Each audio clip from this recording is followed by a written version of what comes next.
Hello बच्चों, कैसे हो तुम लोग। तो आज जो हम लोग स्टार्ट करेंगे वो अंग्रेजी की एकदम बेसिक से हम लोग स्टार्ट करेंगे। और आज जो हम लोग देखने वाले हैं वो देखेंगे हिंदी इंग्लिश अल्फ़ाबेट। अब आपको तो पता है कि हर कहानी की शुरुआत एक लाइन से होती है और हर लाइन की शुरुआत एक शब्द से, और वो शब्द जो होता है वो अक्षर से बनता है। तो सबसे पहले हमें अक्षर और उसके साउंड जो है यानी उसकी ध्वनि जो है वो हमें पता होना चाहिए। तो यहाँ पे हम हिंदी को अंग्रेजी में किस तरह से ध्वनि को मतलब यहाँ पे बताते हैं लिख करके, उसको हम लोग इस वीडियो में देखेंगे। इसमें से आप लोगों को इस बहुत कुछ इसमें पता ही होगा, और जिन्हें पता नहीं है वो एक बार इसे जरूर देख लें, और जो जानते हैं वो एक बार इसे रिवाइज जरूर कर लें, क्योंकि ये छोटे छोटे चीज कभी पढ़ने का मौका नहीं मिलता है। लाइफ में हम लोग काफी आगे बढ़ चुके हैं, तो ऐसे कंडीशन में छोटे छोटे चीजों पे कोई ध्यान नहीं देता है। चलिए यहाँ पे हम लोग देखेंगे हिंदी के जो व्यंजन जो वर्ण है उसका अंग्रेजी में किस तरह से हम लोग अनुवाद करते हैं। ये पूरा का पूरा पीडीएफ है, मैं आपको जो ना शेयर कर दूंगा इसे अपने टेलीग्राम पर। यहाँ पे हम लोग व्यंजन को तो सीखेंगे कि उसे अंग्रेजी में अनुवाद कैसे करते हैं, और साथ ही साथ कुछ एक्सरसाइज भी करेंगे। सिंपल से कुछ नाम को जो है ना हम लोग लिखने की कोशिश भी करेंगे। और अगर आप कंप्लीट एक्सरसाइज अगर आप इसको पूरा करना चाहते हो पूरा एक्सरसाइज को, तो इसे मैं आप लोग को टेलीग्राम में पीडीएफ को शेयर कर दूंगा। झारखंड पाठशाला को जाकर के टेलीग्राम में ज्वाइन कर लीजिए, ठीक है। तो आप देख सकते हैं के से क को लिखते हैं, के एच से ख लिखते हैं, जी से ग लिखते हैं, जी एच से घ, और एन से अंग या फिर न का उच्चारण हम लोग करते हैं। सी एच से च, सी एच एच से छ, ज को हम लोग जे या जेड से लिखते हैं, जे एस से झ, और एन से इ या न का उच्चारण हम लोग करते हैं। टी से ट, टी एस से ठ, डी से ड, डी एस से ढ, और एन से मूर्धन्य। इस न का उच्चारण जो है वो मूर्धा के उपयोग से होता है, इसलिए इसको मूर्धन्य बोलते हैं। तो यहाँ पे दोनों जो है यहाँ पे देख सकते हैं तीनों, ठीक है, अंग, इया और न, तीनों जो है न से ही लिखाता है। एक न और है दंत न, ठीक है। ओके, तो ट ठ ड ड तो हो गया है, जिसको हम लोग टवर्ग बोलते हैं। अब तवर्ग का देखते हैं हम लोग, सेम होता है, ठीक है। ट ठ ड ढ न का जो है वही आपका त थ द का भी वही होता है, ठीक है। जैसे टी से त भी होता है और टी से ट भी होता है, ठीक है।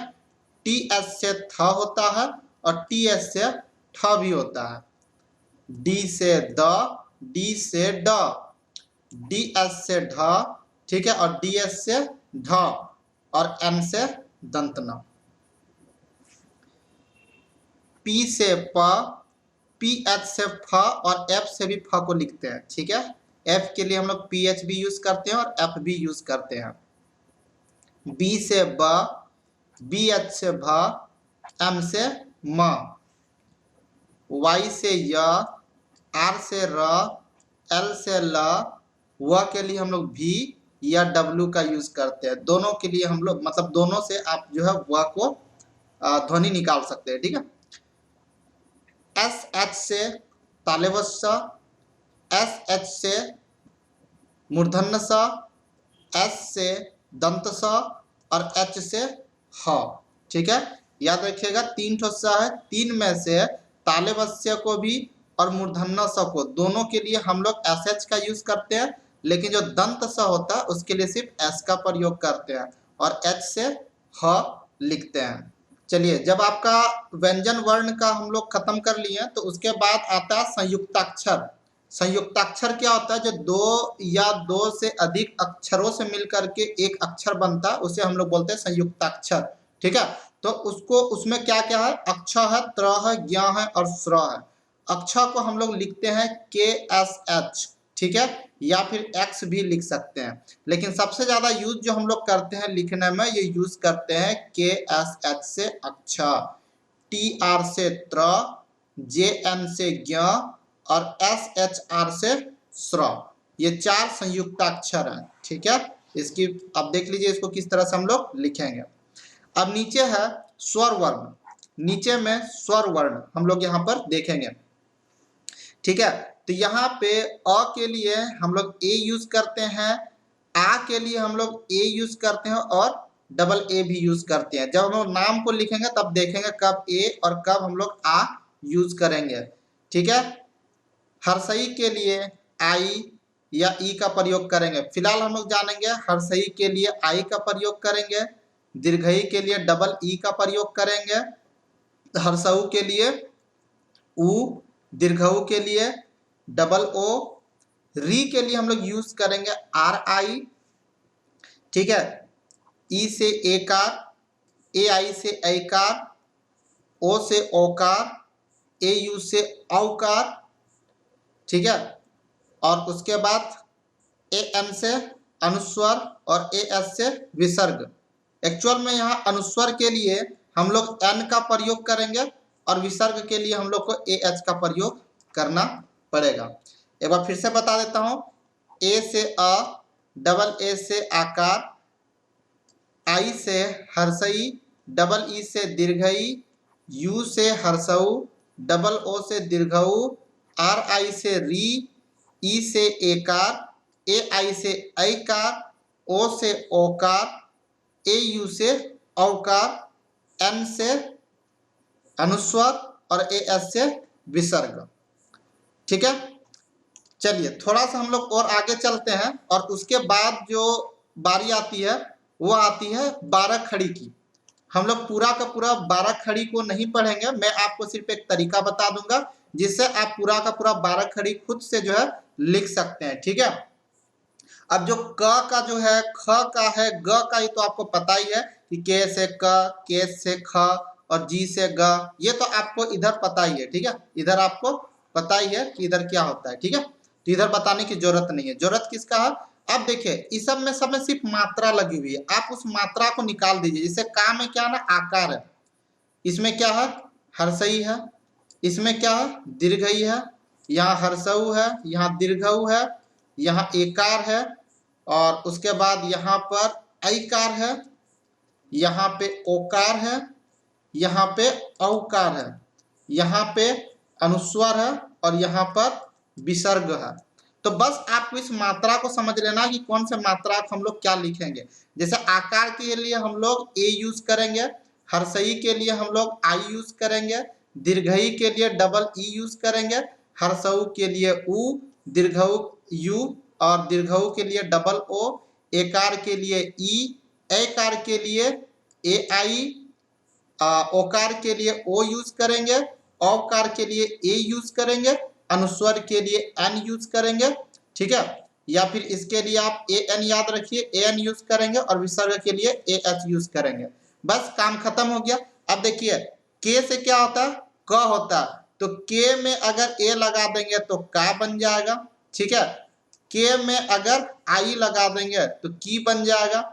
ठीक है, के में डबल ई लगा देंगे तो दीर्घई हो जाएगा, के में यू लगा देंगे तो कु यानी हर्षऊ के साथ देख लीजिए कु, फिर के में डबल ओ कु ही पढ़ाएगा, के में एकार के पढ़ाएगा, के में ए आई यानी ऐकार। ठीक है, तो कै पढ़ाएगा, के में ओ लगा देंगे को पढ़ हो जाएगा, के में ए यू लगा देंगे कौ हो जाएगा, के में ए एन लगा देंगे कंग हो जाएगा और के में ए एच लगा देंगे क हो जाएगा।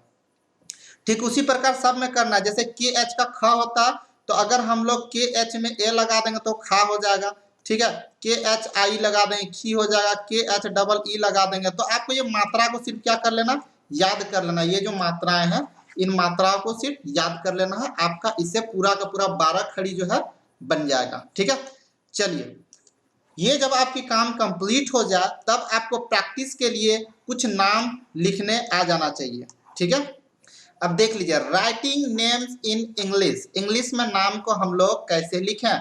तो जैसे यहाँ पर आप देख सकते हैं, यहाँ पे हम लोग ठीक से पढ़ें और समझे हिंदी में नामों को, शब्दों को अंग्रेजी में कैसे लिखें। मैं सारा कुछ आप लोग को लिख करके बताने वाला नहीं हूँ, एक्सरसाइज आप कंप्लीट खुद से कर लेना, मैं सिर्फ तरीका बता लेना। यहाँ पे एक्चुअली में जो यूज किया गया है वो आकार का प्रयोग किया गया। आकार को हम लोग किससे डिनोट करते हैं, ए से।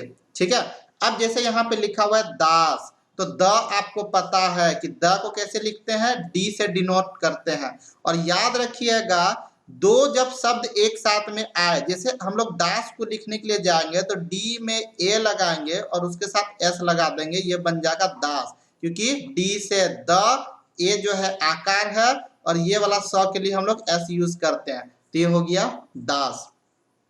लाल लिखे हैं तो ल के लिए एल, आकार के लिए ए और ल के लिए फिर से एल, ये हो जाएगा लाल।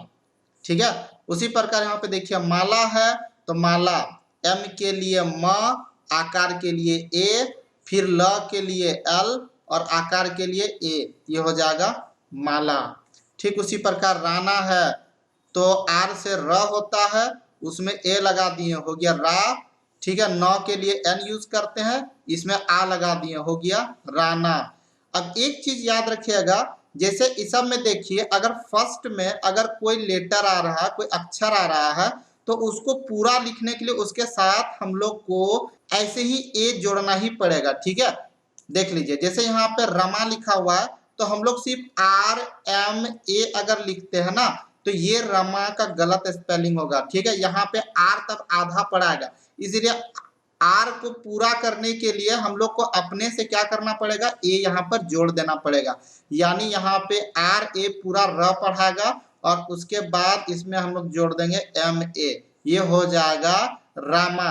अब यहाँ पर हम लोग लिख रहे हैं गन या गान, दोनों के लिए हम लोग को वही लिखना पड़ेगा। अब जी के बाद हम लोग को एन को भी लिखना पड़ेगा, इसलिए जी के बाद ए हम लोग अपने से लगा देंगे, तब ये पढ़ाएगा जी ए एन, नौ के लिए एन, ये हो जाएगा गन या फिर गान। अगर आपको गान या गन लिखना है तो ऐसे ही लिखाएगा, लेकिन आप जरा सोचिए कि अगर दोनों में आपका उच्चारण अगर मतलब पढ़ने में अगर किसी को दिक्कत ना हो तो आप एक काम और कर सकते हैं, गन लिखना हो तो जी एन लिख सकते हैं और गान के लिए जी में डबल एकार लगा करके एन लगा सकते हैं। ठीक है, तो दोनों में अंतर आ जाएगा, एक हो जाएगा गन और एक में हो जाएगा गान।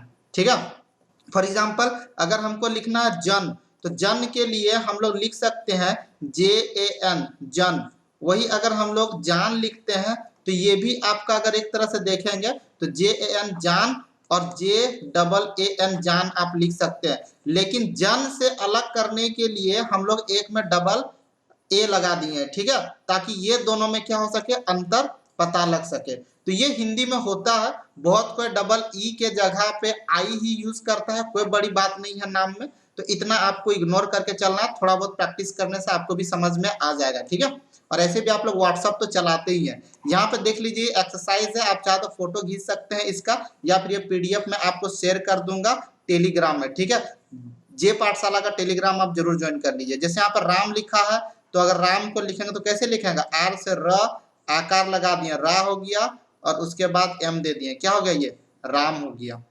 ठीक है, नेक्स्ट यहाँ पे देखिए अब लिखा हुआ जैसे कमल, तो कमल क के लिए क्या लिखेंगे, के, ए अपने से लगा देना पड़ेगा और क ही पढ़ेंगे, फिर लिखना पड़ेगा म, यानी एम ए अपने से लगा देना पड़ेगा और फिर लगा देना होगा एल लास्ट में। लास्ट में जबरदस्ती हम लोग ए नहीं लगाएंगे। ठीक है, आकार का यहाँ पर साउंड आएगा तभी हम लोग ए लगाएंगे लास्ट में, नहीं तो नहीं लगाएंगे। अब देखिए कमल लिखना था तो हो गया क म ल, ए लगा हुआ लेकिन आ इसको नहीं पढ़ेंगे। ठीक है, तो ये हो गया कमल। उसी पर आप देखिए कमला लिखा हुआ तो के साथ हम लोग ए लगाएंगे फिर एम लगाएंगे। ठीक है, कम, ये हो गया क्या पड़ेगा, कम, और इसमें क्या जोड़ना पड़ेगा, ला, एल ए ला, ये हो गया कमला। ठीक है, अब आप बोलेंगे सर यहाँ पर मैं काम करता ना, के A M A L A लगा देने से क्या ये कमला नहीं पढ़ेगा, तो पढ़ाएगा बाबू। ठीक है, के A M A L A कमला पढ़ाएगा। ठीक है, कोई इसमें बड़ी बात नहीं है, स्कूल में बहुत सारे बच्चों का नाम मैं देखा हूं, अब वो स्टार्टिंग में बहुत कोई कमला ऐसे भी लिखते हैं, बहुत कोई ऐसे भी लिखते हैं, लेकिन अगर एक्चुअल में देखा जाए तो कमला इस तरह से लिखा जाता है। उसके बाद देखिए नारद, ठीक है, ना आर ए डी, नारद। ठीक है, जमाल, ठीक है, जमाल को तुम ऐसे भी, एक सेकेंड, ज के लिए जो हम लोग क्या लिखते हैं, जे ए एम ए एल। ठीक है, ज को जे ए भी ज पढ़ेंगे बट एम ए आ पढ़ेंगे इसको। ठीक है, जमल और जमाल ऐसे ही लिखाएगा, इसको हम लोग जमल भी पढ़ सकते हैं और जमाल भी पढ़ सकते हैं, बट हिंदी में हम लोग को पता है कि जमल कोई शब्द नहीं होता बट जमाल शब्द होता है, तो पढ़ते पढ़ते ऐसे आपको हैबिट हो जाएगा कि इसको हम लोग जमल पढ़ेंगे या जमाल पढ़ेंगे। ठीक है, तो ये 3 अक्षर वाले हैं, आप चाहे तो इसको प्रैक्टिस कर सकते हैं एक्सरसाइज के अनुसार, ठीक है। तो फिलहाल इसमें कोई बड़ी चीज नहीं है, 3 अक्षर वाला में बात करते हैं हम लोग यहाँ पर अनुस्वर वाला, ठीक है। अनुस्वर वाला आप देख लीजिए, अनुस्वर के लिए हम लोग क्या लिखते हैं, तो एन लिखते हैं, ठीक है। अब देख लीजिए जैसे यहाँ पर लिखा हुआ गंगा, तो ग लिखेंगे GA, ग पढ़ाएंगे, और उसमें अनुस्वर के लिए हम लोग क्या कर रहे हैं, तो एन लगा देंगे, और गा के लिए GA, तो ये हो जाएगा गंगा, ठीक है।